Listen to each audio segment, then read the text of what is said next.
Here's a extract from the Book of Wisdom, from my book, the Book of the Wisdom. Spiritual knowledge. 1. The main basis of spiritual knowledge is to understand what we are and what this life is all about, and to be able to comprehend those things beyond this life. All great teachers of the past of divine origin had this knowledge, and Biame would have been no different. Biame had the divine knowledge imparted to him by the goddess Yahweh, the daughter of Hathor. Although Yahweh was listed by the ancient Egyptians as one of the 42 assessors, this does not mean that she was necessarily of Egyptian origin, as all of these great beings of divine origins were an individual nature regardless of their human embodiment. For instance, the gods Shu and Hapi.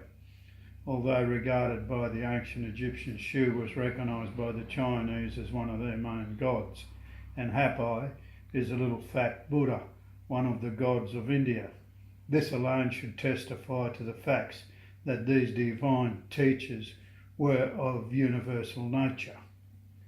The divine knowledge was all the same, the only difference being that each divine teacher taught it by a different method. For example, the Egyptians had writing, therefore Hora, Urim, and Ra, for example, used these symbols of writing in a certain manner to explain the higher principles.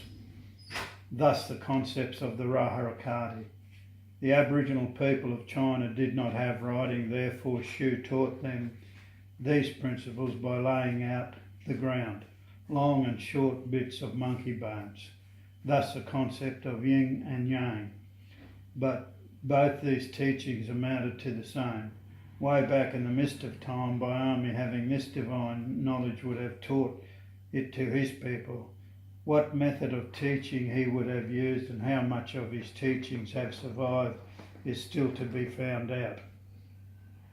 Most of this divine knowledge has been lost to the world, although little fragments of it are to be found all over the globe. The Japanese retain the concepts of the ki and ku in their religious teachings, using these exact same words, and the symbols of ki, which is the crane, is on their goshens, which is their altars. We also find that the same concept embodied in the Aboriginal spirit beliefs of Gurunga, the blue crane.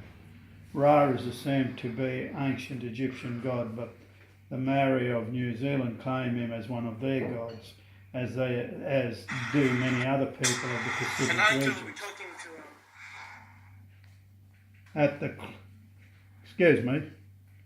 The climate of Egypt is more favourable towards the preservation of things than any other place in the world.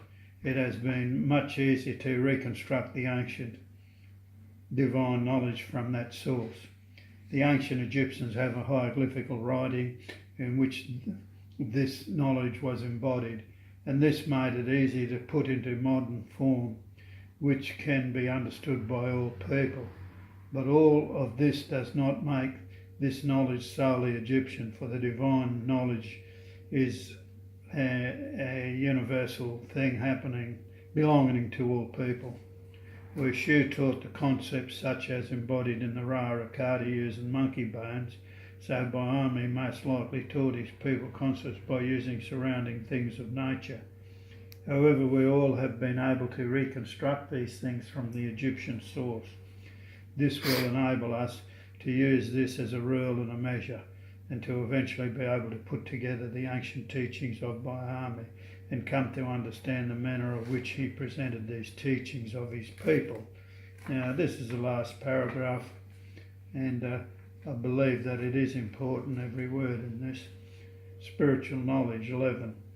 When we look back at the great civilizations of the past with their great cities and institutions, and then we look at the primitive lifestyle of the Aboriginal people of Australia, some people may say, how possibly can you equate such great sophistication and knowledge as this with Aboriginal spiritual beliefs? But I will reply, Spiritual knowledge does not depend on great civilisations or great cities, for it is something that lives in the minds of the people, no matter what their living styles may be. It becomes an inner hope that enables them to survive. The great gods give to those that seek and have to love for what they seek. I once looked upwards to the sky and cried out to God, What am I? I heard a voice within me speak, look inside for what you seek. I'm eternally yours, Nurunderi. I'm the spirit of the afterlife. Cut.